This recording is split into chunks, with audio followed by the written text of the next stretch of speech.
রোজা রেখে টুথপেস্ট দিয়ে ব্রাশ করা যাবে কিনা বলেন, যাবে কি যাবে না? যাবে, কে কে হাত তুলুন তো দেখি।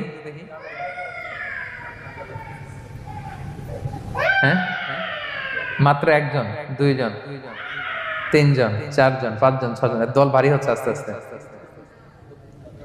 হ্যাঁ, টুথপেস্ট দিয়ে ব্রাশ করা যাবে কি যাবে না? হুম, যাবে মাত্র পাঁচজন, আর যাবে না কয়জন দেখি? যাবে না, অনেকে যাবে না, অনেকে হাত তুলে নাই, ভাবছে কোন জায়গায় হাত তুলে কোন বিপদে পড়ি। চুপচাপ দেখি যে কোনটা জিতে। যাবে না? যাবে না, দল ভারী না?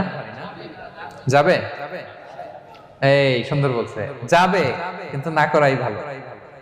হ্যাঁ হ্যাঁ, যাবে।